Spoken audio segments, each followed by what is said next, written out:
trade, it's right here, which is pretty good. And I know you had a story, Steve, about Ken Grunt. Grunt? You want to Sure. tell that story?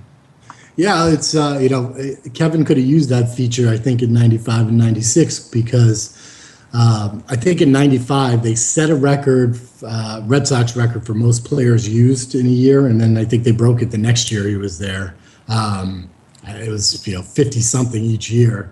And one of the things I used to do with them is before our segment would go on the air, I would be in the control room and I would press my little button where I could talk in his ear, and we would play a game. I would just mention a player, and he would tell me what he could remember about it. I would say, for instance, Kerry Lacy, and he would say, "Oh yeah, we got him from the Rangers in X deal and whatever." Something he could remember, just a nugget. And I just remember one time pressed that button and I said, "All right, Kevin, Ken Grunt." And he said, "Who the heck is Ken Grunt?" I said, "Well, I'm not really sure, but you put him into a game and he faced two batters." He could not remember who Ken Grunt was. So yeah, that would have worked out pretty well for him, huh? I should have started this simming a little sooner while you were talking. So I wanted to show people the All-Star voting.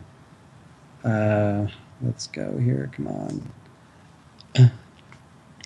Well, while we're simming here to get to the All-Star voting, so we can kind of take a look at that. I know that you had a story too from 1998 in the McGuire-Sosa home run chase. You want to tell us about that?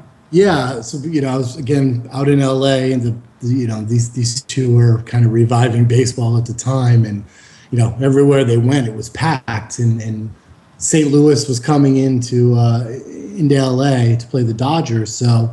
I contacted my buddy Kevin and I said, "Hey, Kevin, can you get me a couple of tickets so a friend of mine and I could go to the game?" And so he calls his friend Tony La Russa, and Tony ends up leaving us a couple of tickets at will call. So, we go to the game. We got there nice and early. We wanted to watch Big Mac take batting practice, and he's just hitting balls out of the stadium. I mean, it was a spectacle at the time, and people were lined up just to watch batting practice. It was incredible. So we had awesome tickets, of course, and we were right off home plate up the third base line, and we're watching the game, and just typical game. Fernando Tatis comes up, playing for the Cardinals, hits a grand slam off Chan-Ho Park. It's a grand slam. The Cardinals are kind of keeping the inning alive. They're kind of things extending. It's extending. And I said to my friend, I said, "You know what? If this keeps going, Tatis has a chance to come up again with the bases loaded." Just kind of threw that out there. And all of a sudden, he's on deck, guy's up, gets on base, and here comes Tatis. And I said, I know there may be one or two players who've hit a couple of grand slams in a game. I said, I guarantee you there's never been one who's hit one in the same inning.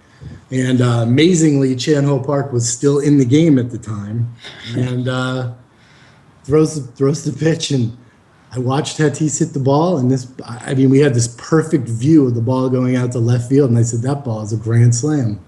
And sure enough, he hit this second grand slam in the inning, and he was and is the only player to ever do that in one inning. So it's. For me, I've never been to a game for a perfect game or a no-hitter or something historical like that. But to be at a game for two grand slams in one inning was pretty cool. Yeah, I bet. I wonder what Chan-Ho Park's line must have looked like when that was over. You got pretty hammered there, huh? Yeah, he was gone after that. I think before Tatis crossed home plate, he was out. He was already walking off the mound. Yeah. As Tatis was circling the bases, Chan-Ho Park is like, "Yeah, I know, I'm out of here. I'm gonna leave the mound now." So here's the All-Star voting. This is something else I wanted to show you. So show everybody. So you can now vote, which is kind of a cool thing. You probably remember, Steve, back in the old days when they would distribute those cards at the stadiums. You had to punch the holes out. Remember that? Or I think I still have some souvenirs of them. Do you still have? I remember doing that at Phillies games as a kid. punching those holes out. And of course, you're voting for all your team's players. I admit I do remember as a kid really trying to really think about it and vote for guys based on how good they were. Not just I did the same thing. Yeah. not just voting for my team's guys. I mean, I'd vote for Schmidt, Rose, guys like that. This is the early '80s when I go to games, but I would look at the stats and kind of try to vote fairly. Like I felt like that was the right thing to do. Oh, absolutely. Vote for the right guy. So here we are here. So we're at May 25th, 2015. We've jumped ahead in time, and we can vote for some players here for the All-Star game. Do you see anyone you want to vote for, Steve? Any Red Sox works for me. Any Red Sox. I see King Felix is having a good season. He's certainly worthy here. So Absolutely. We can just drag and drop here. I wonder. Yeah, we don't have a way to sort by team, which would be handy. So how are some Red Sox guys doing? Justin Masterson is not doing too well. Big Poppy's probably the only DH. Yeah, probably, huh? Although we don't have DH here as an option, huh? So as you can see, you can kind of vote for guys. You're down over and sure, why not? So we can vote for players, and what the game does is it kind of simulates the voting. So after you make your picks, the game will announce the who's in the All-Star game. So you can kind of just vote. You get to vote for three starting pitchers, three relievers, and then one per position, which is pretty cool. And there's also the Hall of Fame voting, which I want to show too. We'll see how long the simming takes to get to that point. If anyone has any questions out there, please ask them in the chat room. We're happy to answer them. But and one thing about the All-Star game that's always kind of interesting is in the history of All-Star game voting. There have always been some guys who kind of been one or two off players, and maybe one or two appearances in their career. And you talked about Pedro Martinez before, and his brother Ramon was an All-Star once in 1990 with the Dodgers. And you had a really cool story, and I kind of teased this a little bit in some of my announcements about doing this demo tonight, the story about Ramon. I know you weren't around for that, but it's something Kevin Kennedy told you about. So why don't you tell us that story? Yeah, I mean, Kevin coming up as a manager, through the minor leagues, a lot of guys would also manage in winter ball. So they'd be out in the Dominican, and, of course, there's a lot of great players in the Dominican, but, it's not as prosperous as it is in other places. And Kevin was telling me a story about how one time they were traveling to a game, they were on the bus, and all of a sudden their bus gets cut off by a bunch of guys in a truck with guns. And these guys came on the bus, and, Kevin, as anybody would, had no idea what was going on, what was going to happen. And these guys were very serious, and, Kevin, they're going to rob us. I mean, what's happening? And these guys are on the bus, and they're looking around, and they're, speaking Spanish or whatever they were speaking. And all of a sudden they look over, and Ramon Martinez was on the bus. He was one of the guys, and he was on the team. And the guys knew Ramon. I mean, he was the hero.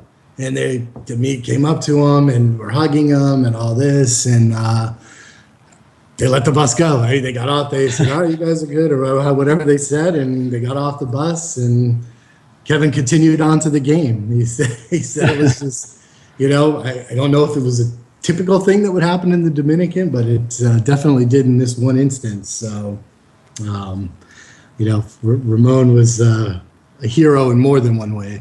Right, and they wanted autographs from Ramon, right? Yeah, yeah, that's right. Yeah, They had him they're going over to him. They're all happy. They're sign, sign this. I don't know if he signed any guns or anything, but he was definitely signing some autographs. So. sign my gun. He Right, didn't, exactly. did he sign anyone's arms or anything like Right, that? Any body parts? And, right. any women who wanted their boobs signed or anything? No. Yeah, yeah, Yeah, exactly. yeah. They that is and so what was did Kevin say? I mean, what was going through his mind in that moment? I mean, did he? I mean, obviously it's terrifying to have people to come on a bus and they're brandishing weapons. I mean, did he kind of feel like, well, geez, like hello, I'm Kevin Kennedy, I got Ramon Martinez. I mean, we're not like nobodies. I mean, like did he feel like, oh well, we'll be okay here? Did he really feel like, oh my God, we're who knows where we are, and people may never see us again? Yeah, I mean, he said it was so shocking that it was happening that how do you react to it? He wasn't sure exactly what to do. He was like, or what was going to happen, or how do you handle the situation? You just kind of have to watch to see what these guys are going to do. And I mean, what's amazing is, as I've said, I have a million stories, and I know I've shared a lot with you. And this one particular you couldn't Google, but if you were to go online and Google Kevin Kennedy, an airplane, he actually, when he was the Tampa Bay Rays analyst, TV analyst, four years ago maybe, he actually jumped a guy on a plane who had bad intentions. So he's actually been in a couple of situations, and I actually had him on the air when I was in Boston for New England Sports Network, talking about this guy getting up and shouting stuff on a plane, and in that situation, he knew exactly what he was going to do, and he tackled the guy, and a couple other people jumped in and they subdued this guy. So, Wow.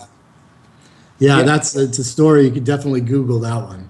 Wow, I hadn't heard that one. That's crazy too. And I know a lot Yeah. of psychologists say that a lot of people freeze in those kinds of situations and don't know what to do. Do you think there's a certain kind of maybe mental fortitude as a big league manager? Just, I mean, obviously you're not dealing with life or death situations, but just you just got to deal with kind of really react quickly and decisively in a lot of situations and really assert yourself. Do you think that kind of plays into how he handles those kinds of things? Absolutely. I mean, I think, you're taught to be analytical and to, here's the situation that's in front of you, what's your best course of action? So, it's funny when you asked the question about what was going through his mind on the bus. If I had thought about it, that would have been a great question to ask him after the plane incident.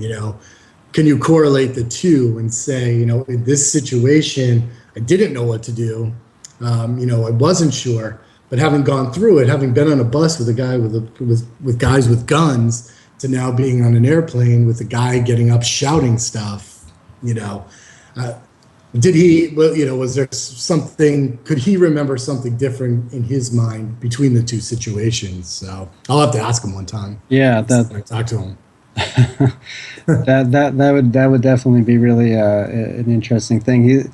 How often did he go to the Dominican Republic I back then? think he coached a bunch of years. I don't know the exact number, but he really enjoyed it. He loved being down there, and I mean, that's really when it's really started to sprout, the Dominican, and a lot of players started to come over, and at the winter meetings before, I met up with a guy like Sandy Johnson, who was the assistant general manager of the Diamondbacks, but had been with the Rangers back in the early 90s. And the Rangers were that team. They were, Juan Gonzalez came over, and, I'm forgetting some of the other guys, Pudge Rodriguez.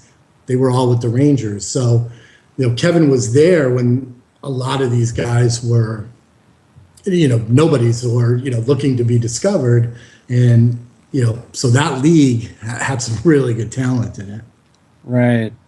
And I guess, I mean, that's something that's in the game is this idea that you can kind of discover kind of those diamonds in the rough and find talent in those other countries. But, a lot of those guys don't even pan out, even when you find guys of good potential. And I guess he kind of saw a lot of that firsthand, huh? This whole idea that it's kind of like a machine that you're just kind of feeding all these, young,